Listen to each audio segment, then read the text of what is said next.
What's up, everybody? Welcome to another edition of the Surf and Sales podcast. We are back after a little bit of a break as Richard and I prepare to take off in just a couple days for Surf and Sales session 5A and 5B, and then a little rest and relaxation with our families. We are brought to you today by our good friends over at Reprise, Regie, Vidyard, Outreach, Salesforce, and for the Surf and Sales Summit, the events, our sponsors, Alice, Lessonly, Aspireship, Chili Piper, and oh my gosh, we have a lot of sponsors. We can't do the show or the events without them. We're super grateful for them and their participation.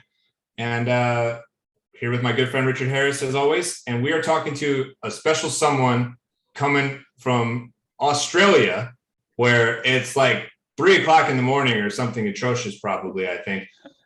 He's being a champ. He's the co-founder and head of growth at the Sales IQ group. It's Luigi Prestinenzi. Welcome to the show, Luigi. Oh, thanks, gents. I'm really pumped to be here, mate. I'm a big fan of you guys for a long time, so it's great to be able to have a chat with you all about sales. Yeah, thanks for coming. We have a secret agenda in that we need to do Surf and Sales Australia. And so that's really why you're here. We're just trying to recruit you to help us make that happen in 2023 or 2022, 2023, one of those. Yeah. Make it happen. Well, tell everybody a little bit about, who you are, what you do. Talk to us about the Sales IQ group and give people some context for the conversation today. Yes, I'm a lifelong sales professional, man. I'm pretty fortunate that I fell out of school and fell into a sales role because I didn't do very well at school. I struggled to do anything with my hands, but there's one thing I've always been really good at, and that's putting deals together. So I learned at an early age how to build relationships and rapport with people, and how to essentially deliver a message that helped people engage and buy. And I worked across sort of consumer space sales, went into B2B enterprise, just to cut my whole life story short, but ran omni-channel sales divisions across a variety of different industries before becoming head of marketing with a large listed ASX listed business when I was about 30. Decided to make a change and decided to start consulting and working with organizations on go-to-market planning because I found that sales and marketing weren't really talking to each other. There was a real disconnect. Marketing delivers leads, sales say they're no good. So I just started working with both sales and marketing teams to kind of bring that alignment together. And then a few years back, decided to go into partnership with Tony Hughes, who's the author of Combo Prospecting, Tech-Powered Sales. And really, I just loved his book. I thought his book was amazing from an enterprise sales perspective, and I was using it. So I decided to combo him, called him, had dinner with him. Next thing I know, we're in partnership, and now we're helping organizations really fix that top of the funnel problem, which is a major problem for a lot of organizations, right? So enabling their sales team to self-generate pipeline is a real challenge. So that's what we do now. We work with a variety of companies across a number of different sectors in really fixing that top of funnel self-generation problem for sellers. So I wrote down a bunch of different things in terms of where we could take this conversation. But the first question I want to ask is, what is it like working alongside a superstar for you? Because Tony is like very well known, right? This is how I feel about working with Richard. Like I have to work in Richard's shadow because he's a superstar. So I wonder what it's like your experience partnering up and what is the benefit and value in that? In all seriousness, like I think Richard and I complement each other very well. Things that he's good at, I suck at, and vice versa. So talk to me about that. Tony's well known, well regarded, established. Here comes Luigi. Now you guys work together. Do you butt heads a lot? Does the ego get involved? Like, how do you decide who does what? Super curious about those dynamics. Great question, man. And I think, early on, I think there was a little bit of butting heads, but not from an ego perspective. I think, and we've got a really good rhythm now. We work really well together. And Tony, the thing with Tony, and this is why we complement so well with clients, like we're working with, the likes of SAP and Salesforce and a number of other companies at the enterprise level and also mid-market. The thing that's really great about both of us is Tony comes with that wise, experienced professor type of approach. When he talks, people listen, right? And so when we're working on projects together, they see me as the practitioner, the guy that's doing it, because I'm doing the stuff in combo every day.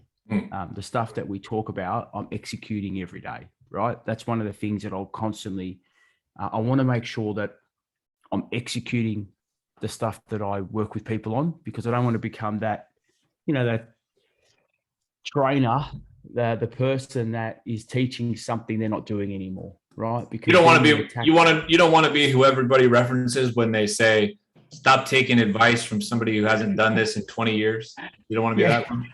Absolutely, man. Like I'm self-generating pipeline. I'm just calling into the C-suite, developing cadences, all that sort of stuff. So, Tony and I really do complement each other, and Tony's great because he helps me see things a little bit differently. And when we're building strategy, he really comes at it from, the guys ran some pretty big companies. So it's really good to sort of have that mentor, like that author always there kind of providing some feedback. And I get him to coach me. So I'll send him calls. Even last week, I had a discovery call. I sent it across to him. I said feedback.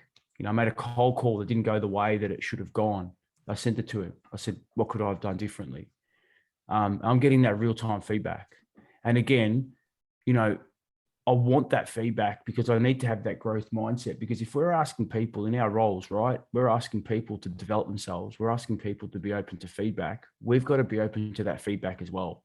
And one of the things that I never want to get to that point, Scott, and Richard, I never want to get to that point where I feel like I'm the master, because therefore my learning opportunity is gone, right? And the thing that we know about selling is it's evolving every day, and we need to stay current. So I need that feedback, right? Even Daryl, a good friend, Daryl Prale from Vanilla Software Coaches team, I sent him a call. I said, mate, give me some feedback. You listen to Daryl Prale? Because I value his opinion. You listen to Daryl? You got advice from Daryl? Oh my God. No, I'm just kidding. I love Daryl, but he and I like to butt heads. So what did Daryl, but I interrupted, sorry. Go ahead. So you talked to Daryl. No, that's all good. So that's one of the great things I love about Tony, right? Is he's keen to give feedback and I'm keen to receive feedback. So again, from a working together perspective, we work really well. And we're trying to, we've got a strategy in place and we're trying to execute on that strategy at the moment. I want to ask you a question. Because I agree with, I took a great note, which is real-time feedback equals growth mindset. I really like that line. Yeah. What kind of things did they hear, right? Because, you're like Scott and I, I don't know that we ever, totally foobar a call, but there are moments where we're like, oh, I missed something, right? What kind of things are you missing? And is it the basic stuff? It's like, oh yeah, I forgot, I haven't done a sales call in 2 weeks. Gosh, I forgot to ask that question I always ask. What kind of things are they giving you? Yeah, I think Tony will pick up when I'm tired, and he'll pick up that I've either spoken too much or spoken too early, or, not asked enough questions before going into talking about what we do and how we help organizations. And again, that's the biggest advice I keep getting from Tony is when you're working too many hours, or you got too many things on the go, it can impact your focus, and therefore the quality can be impacted. And that for me, that's my biggest challenge. I'm comfortable to talk about my biggest challenges. I start early. I'm up at 3:30, 4 a.m. I'm doing calls early, and if I work a late night, it impacts my early morning performance. Right? I see that all the time. So, and that's good to sort of get that feedback from people, because if he's picking up, then there would have been, then the client would have picked that up, right? We're not all perfect. I make some great calls. I had this call last week. When you get off a call, you're like, man, I nailed that call. It was awesome. I got to the point. I got all the other stakeholders confirmed in the next steps. It was great, right? Then in saying that, I've had other calls where you get to the end and you're like, mate, what the hell went wrong there? Why did I start just feature dumping on this guy and not stop and get composed and go, you know what? let's just ask a couple of questions and get this thing back on track. Yeah, I think that's sometimes you're in the moment. That's what I think too, is that, it's the simple stuff, right? And, same with sports analogies, like what did you change? How did you adjust your foot or your grip on the bat or the ball or whatever it is? Like, it's the little things, and it all happens to all of us, right? It happens at some point to all of us. And I love the fact that you're asking people for those things. Scott and I do that. We do it more at the strategy session because we don't record our calls. But it's the same thing everywhere. And I think it's super important to, what does a good partnership mean? Not the sales, customer, vendor partnership, but like your friendship partnership, because it does overlap and it does come together.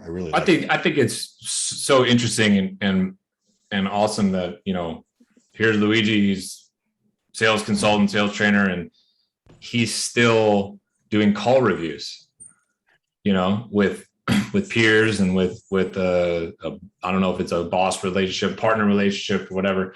So he's utilizing some of the tools that reps out there have access to and resist. I was talking to a company earlier this morning, actually, who is having challenges with I would call it tool fatigue, let's say. Like, they have a bunch of tools and the team is not utilizing them effectively, right? And they're asking for new tools.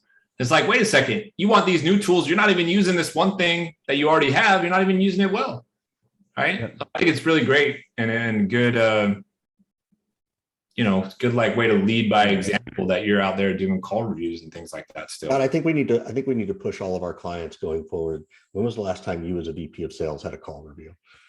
When was the last time you let your sales team listen to your call and give you feedback? That to me would be real. I think, because I think, like, one of the things, and I'm not that old, right? I'm 39 years old, but we I came from the era where we never had kind of the gongs or, the choruses or whatever platforms. We didn't even record frigging some of the calls, right? It was the old punching a dial pad. I did door knocking. If you think about the evolution of selling, like, we are sales professionals now, the fact that we can in real time go back, listen to a call immediately, and reflect, like, and I'd say this to all the sellers I coach, like, if you've got these tools, if your company's investing in these tools, you should be doing your own call reviews every single week. You should be picking a bunch of calls, do one a day. It's funny, I work with a company in Sydney. They really bought into this concept, and every morning they do like a breakfast club, and they listen to a call every single day, start a shift, right? And they do one after lunch. They've doubled conversion in 2 years, right? And they're focused on pretty much, there's other things they're focused on, but the main focus was the call calibration. They had this scorecard every single day, like just a relentless focus on did we follow the process and how's our call calibration? And people improve, right? Talk to us about your process for rapport building. If I rewound the tape a little bit, one of the things you said at the very beginning was, how you're kind of keen to focus on rapport. Rapport, I think, means something different to almost everybody. So how do you coach people how to do that? And then how do you help people identify, if you're doing a call review, like, oh, did you see that? That's like a rapport building kind of thing right there. And how much is enough?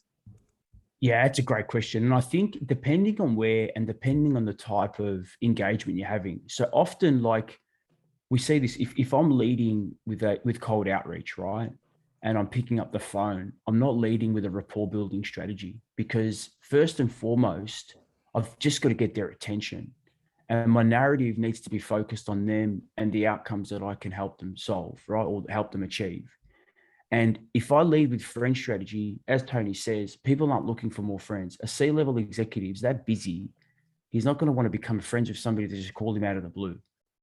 However, I build rapport by using a narrative that's focused on them, and I've personalized the message. So I'm kind of earning the right to start that conversation. But it's not that I'm leading with, I want to become your friend, that type of strategy. However, if it's and this is the opportunity that we have as sellers as well, like, we all had this training early on in our careers: intonation, speed, tone, pitch. I don't think enough focus. When we call someone, you can tell a lot by a person by just the way they answer the phone, right? To the actual what my mother says every time. Yeah. Just like, totally. I just coached this last week. So I love that. Yeah. Like, Dr. Tony Alexandra's book, The Platinum Rule, right? Treat others the way they want to be treated, not the golden rule. And you can pick up a lot, even in the way they write an email. You can pick up kind of their disc profile.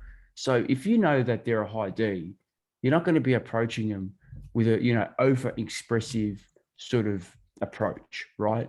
So we just got to adapt our style. So there's a couple of ways that I try to work on rapport. And that's what I tell sales guys that I coach, is adapt your style first and foremost, and choose when you're starting to try to open that relationship up. And I had it, Tony and I just converted a tier 2 telco, huge telco here. We had the CEO on the final step of the process, right? Now it started that typical, 15 minutes in, he was very much proper. Yeah. Tell me about projects. And then all of a sudden you could feel the tension just drop. And then he started, talking about some other stuff. And by the end of the call, it was a very relaxed, talking about cricket. But if we didn't start that way, it got to that point, and he allowed that to get there. If we had started that way, it probably wouldn't have been the outcome that we would have liked to achieve. And I think this is where a lot of sellers get it wrong, right? Let's start building rapport first, when it should be the opposite. Let me earn the right to build rapport. Let me earn the right to get a conversation going, right? And then if the opportunity's there. And the definition of rapport is interesting. The best way to build rapport with me is to get to the fucking point right away. that like literally endears somebody to me. Yeah. Right? Scott doesn't want to hear anybody talk about surfing unless they can actually talk about them surfing. Get to the point. That to me is like, okay, now I trust you. Now we have like a little bit of a bond. This person speaks my language now.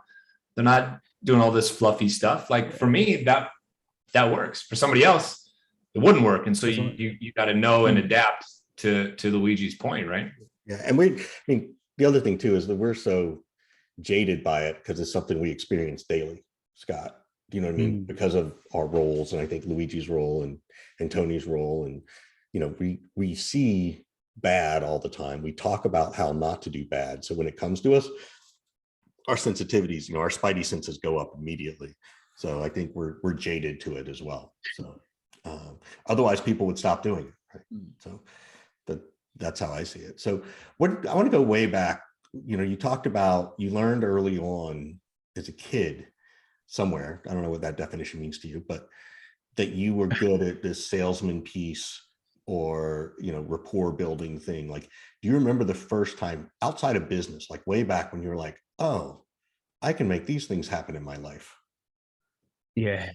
I was pretty fortunate. My mum had a pretty big impact on my sales career. She used to work for Mary Kay, and she was incredible. Like I was probably 6 or 7, watching her bring a group of females together and do her thing was amazing, right? She was top. She was like one of those pink Cadillacs. Did she ever win one of the? Oh my gosh. Well, the story is like, and this is why I have a connection with sort of mental health and selling. My mum was that driven that she drove herself to the ground, like literally breaking point. That was it. And so I've seen the both sides. Yeah. And this is why, this is why I've got that empathy and connection to sort of mental health, because I've seen off both ends. So my mum was that driven, 2 o'clock in the morning, working day and day for that Cadillac or for that pink car, which it completely broke her, to the other end of going into a mental hospital and then having to pick herself up again and really struggled for a period of time. However, I did, watching her in action was kind of my first, exposure to the world of selling and to the way that she engaged, and her mindset and her mentality of persistence and consistency was incredible. And I took that into my early ages at school when I started hustling, selling things at school. What were you selling? If you can mention everything them. from no, well, everything from cigarettes at 30 cents a cigarette. You'd buy a packet and you'd kind of maximize your return on what you'd invest in. Just hustle phones and So just so everything you know, kind of did Scott, back in the so day. you know, Scott never smoked, but he loves the fact that you're hustling cigarettes. Like the grin on his face is like this is the guy, right? Yeah. Like I hustled candy. I was hustling Jolly Ranchers. So missed opportunity on my end. Yeah. Yeah. And then, I felt, like I said, because I struggled at school. My first job out of school actually was a high-end retailer where they sold suits, suits and men's clothing, expensive stuff, $4,000, $5,000, $6,000 a suit. So I got to see sort of, the buying experience at the high end. And that was awesome. It was awesome to see how you need to create experience. Hold on, I got to stop you. They're not necessarily buying. I want to understand if your first sales job coming out of school is selling a $5,000 suit, you had to sell the heck out of yourself to get that job.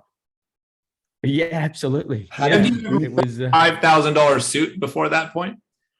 Had I ever worn one? Yeah. Nah, I didn't. And the reason why I went there was because my actually, I don't share this story much, but my grandfather's brother from Italy, because my grandmother's still alive. I'm going to see her this week, 89 years old. But her brother in Italy became a very famous tailor, and he dressed the King of Spain, and they sold these suits in Barney's, New York, and ended up selling his company to Brioni, which is a very famous men's label, right? And he sold his suits at this particular shop. So I decided, I want to go work there and sell those suits. So I just walked in, 17, introduced myself to the owner. I said, this is what I want to do. So he gave me a job, and it was a really good experience. It showed me like exactly why that buying experience, like, it was just amazing. Like seeing people come in, I was earning $410 a week, and people are spending like 30 grand in one sitting, right? It was huge.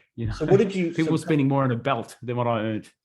Right. So what did you learn about? Because this is fascinating. This goes back to that rapport piece, right? Like someone coming in with a very specific need, but nobody's dropping $5,000 or $6,000 on a suit to a 17-year-old kid who's, if they can't carry themselves well.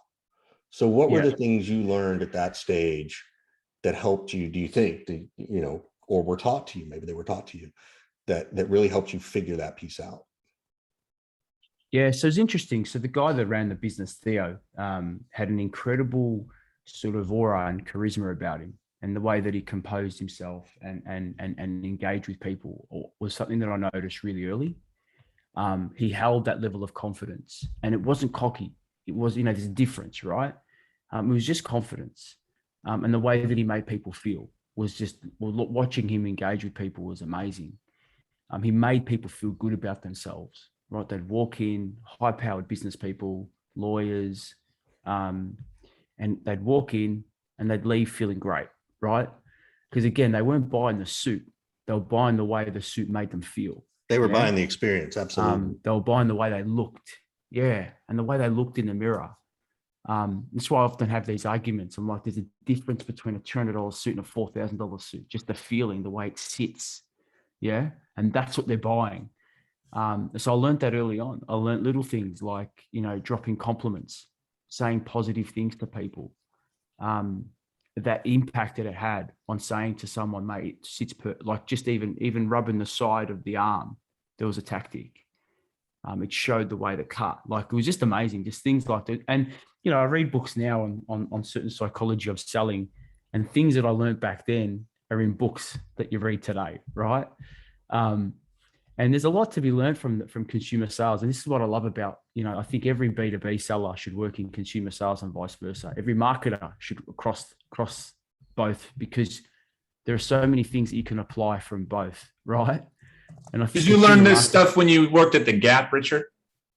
Yes, but I don't think we were allowed to touch people. Like, I don't, that was not a piece. But yes, I did learn all of this approach and compliments and the add-ons and the suggestions and even to a certain extent, I would tell people, you guys need to do a master class now. on what consumer selling can teach you. You guys need to do a master class on what consumer selling and selling clothes and suits can. And I bet this is one, Luigi. Did you ever tell someone, you know what, that one doesn't look right on you? Did you? Because I would actually, say that.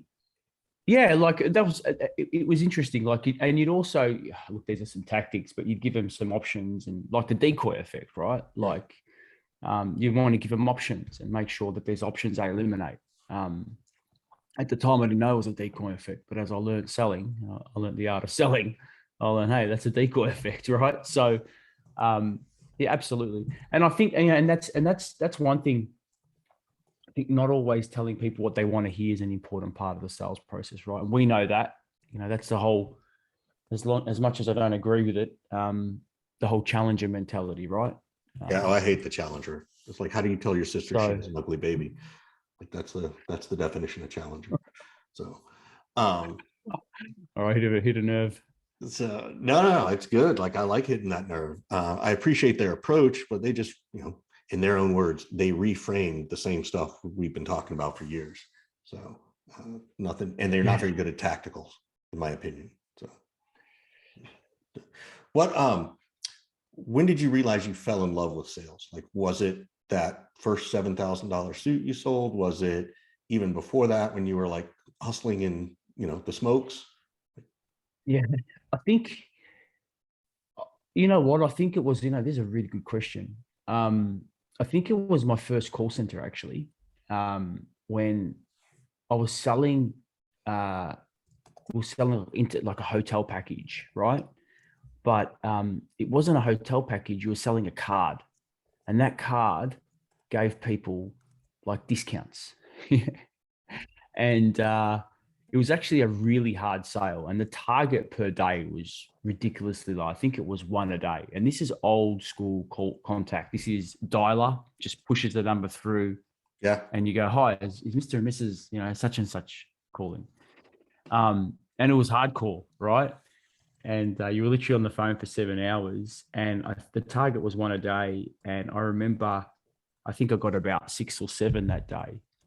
I ended up getting a lady, and she ended up buying another one for her husband, and then referred me to her sister. Like I ended up, absolutely crushing it. And I'll never forget that feeling I had when other people around me were kind of like, looking at me in awe on what I had accomplished.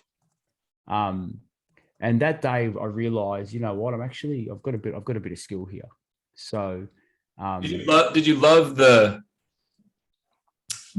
money that it was going to bring, or the feeling of how people look to you like, oh, there goes that guy's badass.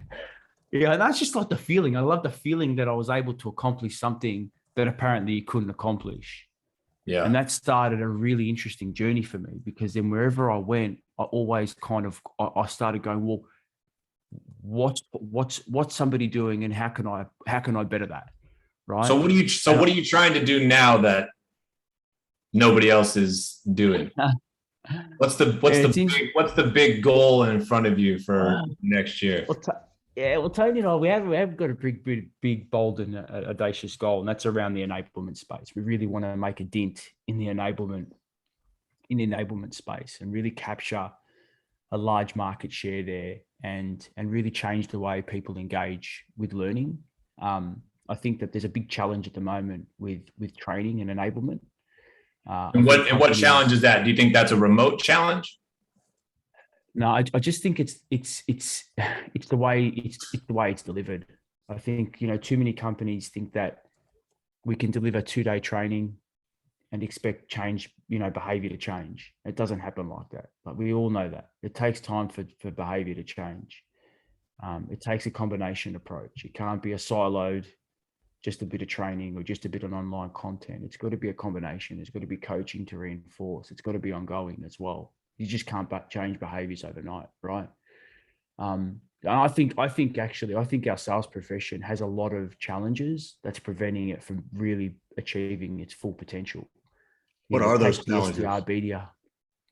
Well, take the SDR BDR model, right? You bring a young 25-year-old into a role, expect them to call senior decision makers, and you give them a couple of weeks training and say, get on the phone. And then, by the way, use these tech stacks and run cadences and sequences, etc. It's not enough. It's not enough. And then enablements, because they're so stretched, they're focused on enabling them and teaching them about the technology that they sell, not about the outcomes that are important to these customers. The other thing is 25-year-olds don't have the life experience yet. And I'm not saying because I was that 25-year-old, but you're calling a 40 to 50-year-old person who has a level of experience, right? How do they engage with that person? And again, 2-week boot camp, 2-week induction doesn't cut it. And then a call calibration from their manager once a quarter doesn't cut it, right? Like replays, Dave says, what is it? The average rep gets a coaching session every 3 months. Like, not enough.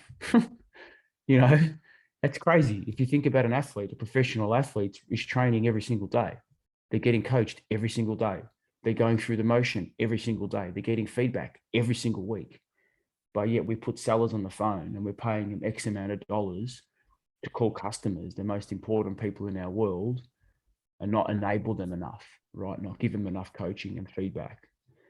So I think there's a big gap there in top of funnel. And then I think you've got the actual salespeople, the coffee and donut sellers that have really struggled over the last 2 years because territory selling has changed. Calling a customer just because they're on my call cycle, that's changing because now companies are realizing, shit, I don't need to have that territory sales force anymore because the territories perform better than what it was before COVID. I just like that he called it coffee and donut salespeople. The professional visitor, the guy that rocks up and he's like, by the way, I will tell kids, people if you're trying to sell Scott Leese, he is a sucker for a good donut. So I know this for a fact.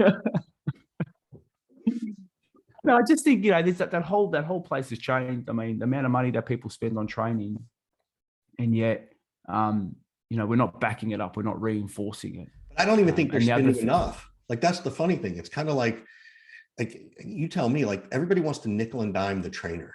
They're like, oh, I want to try and beat the trainer kind of a game. And it's like, really? Like, that's the game you think you're going to play? Like, no, yeah, stop it. Because I don't think they spend nearly enough.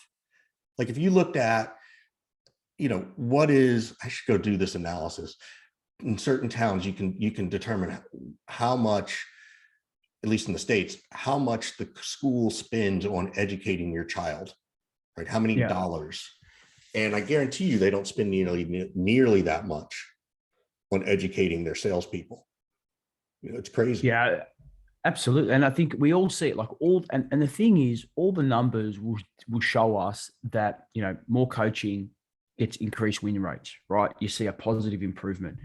The amount you spend, you get, more profit. Like, all the data actually tells us that investing in development is a positive, right? It's just how people see it as a priority. And the other thing that we see is, or that I'm seeing, is leaders aren't equipped to back that up, right? So leaders aren't coaching because they haven't got the confidence, right? And because they're not competent in a particular area. And so they're struggling to then have those follow-up conversations with their team. So they revert back to some old school sort of sales management techniques. So I think there's a lot of, and the other thing is, as we both know, this sector is growing like crazy. The tech sector is booming. All the money that's being invested is being thrown at kind of top of funnel sales teams, just higher.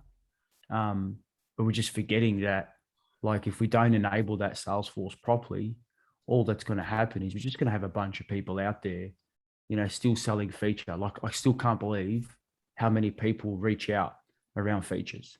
We have, with all the great content out there, and I've got so many books here, with the podcast that you produce, with all the great content out there, you'd think that feature approach would be different by now, right? And again, that's where I see there's a big opportunity there. So, for answer your question, Scott, I really want to make a difference. That's what Tony and I are doing. We're trying to make a difference at scale and help elevate the world and the professionals, the way that sellers engage with buyers. Yeah, it's fascinating. It's also job security for us. So don't solve the problem too much, Luigi. That's right. Yeah, I got an abundance of opportunities, and that it's funny you say that, because I had this chat with my colleague the other day. We've got a client at the moment. We're about to engage, and already I'm seeing red flags. I said to him, I'm happy to walk away from this one, right? Because you can walk away from one. There's another 10 that we can approach next week. Like, it's not as if there's a lack of opportunities in the marketplace. Agreed. And if a company's just doing this to tick the box, then they're not the right company for us. Yep. Because what's going to happen is they're not going to reinforce. They're not going to sort of say, this is what you need to do as a team. The managers aren't going to take it seriously. Yeah. And therefore, there's not going to be a return on investment. There's no point in us doing this exercise. Yeah, I agree with you. I know we need to wrap in a second. The buzzword I've been picking up on a lot on this year, and I don't know why I never thought it before, was when your prospects and customers start asking for flexibility. Well, we want to work with you. I hope as we go through this process, we're hoping you can be flexible, right? And it's like, that's right. That's their first attempt, and then they drop that word flexible 20 times over several conversations. So that by the time it's time to negotiate, they're hoping you feel guilty for not being flexible. Like it's the flexibility technique, which, I'm slowly starting to teach against. So I wonder if, when they build a bridge, if the person building the bridge says to the engineer, can you be flexible with us? Right. Exactly. Can you be flexible with the way you build the bridge and cut some corners? Could you make the code you're writing a little more flexible? So, maybe it won't break if you're more flexible. I'm going to rattle off our sponsors, but while I do that, our last question for you is, what question can we answer for you? We always like to sort of give it back to the guests, but first let me give a shout out to our event sponsors, because it is happening in about 48 hours. People are getting on airplanes. Alice, Lessonly, Gong, Chili Piper, Aspireship, and Vidyard. We appreciate you guys always supporting the event, helping other people come and learn and educate and build some bonds that maybe they wouldn't otherwise. And of course, we want to thank our actual podcast sponsors of Reprise and Regie, and also Vidyard and Outreach. So we appreciate everything that folks do to help us get the knowledge out to the community and bring in some great people like Tony Hughes, who we had a few weeks ago, and Luigi. So thank you so much. And with that, Luigi, what question you got for us? Yeah, I mean, I think my question's around kind of, with seeing everything that you're seeing in this space, what's one thing, or what can sellers do to find that edge and create that differentiation in the marketplace? I think it starts at the top with leadership. And I'm sorry we didn't go more into mental health, because I do a ton around mental health and sales, and Scott supports me there. I've done some research and reports, which I'm happy to share with you on what makes people strong. So one, I think it is the mental health side of things, like understanding what was going on for you when things were going well, not when things were going bad. So that's a sort of the internal approach. And I think the other thing is that vulnerability from leadership. Like, leadership needs to be vulnerable. Like what we were talking about at the beginning of this call. When was the last time a VP of sales recorded a call and had the team coach him on it, or her, right? Like, I think a leader who does that would get so much more buy-in, credibility, improve their skill set, it'll encourage their team to improve their skill set. So I think it comes from that leadership point, because none of us, as you said earlier, none of us were taught to be leaders. We were taught to be closers, and because we closed, we got promoted, and that was kind of it. Unless you went to like some big company where they taught you management skills and people skills, you're just sort of winging it. And so we were just repeating the bad habits we learned and experienced as sales reps, thinking that's the right way to do things. So, Scott, over to you. Yeah, from me, I think in very short order here, people are not going to be able to be successful selling if they don't have a big network and a pretty successful personal brand behind it. There's a lot of deals that are happening now because somebody knows Luigi, and that's why they take the meeting, or that they get an email from Luigi and you recognize Luigi's name as opposed to everybody else who's in your inbox. There's a lot of sort of partner selling moments where Scott's introducing Luigi to Richard and everybody kind of knows each other, and therefore the meeting is happening.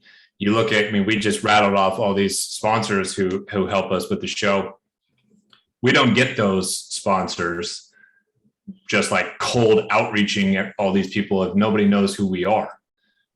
We only get them because we've invested years of trying to be helpful to the general sales and revenue community so people know who our name is. So when we do message people, the familiarity is there.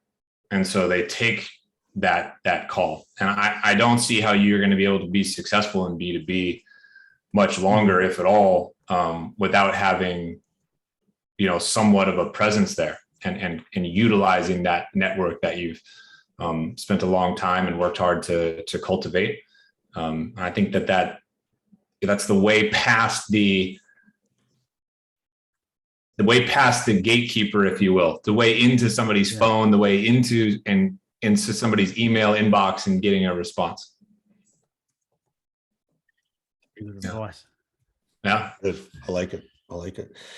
Well, Luigi, I almost called you Tony. Sorry. No offense to you, Tony, if you take a listen. Like, I'm not trying to offend either one of you. You're both wonderful people. But thank you so much for coming on. We really appreciate it. And we do look forward to you helping us figure out how to do this surf and sales thing in Australia. So, we'll be hitting you up for that. Let's make it happen. Yeah. Thanks, guys. So appreciate you having me on. Yeah. And thanks for the stuff that you guys do for our community, man. It's awesome stuff. So thank you. You're welcome.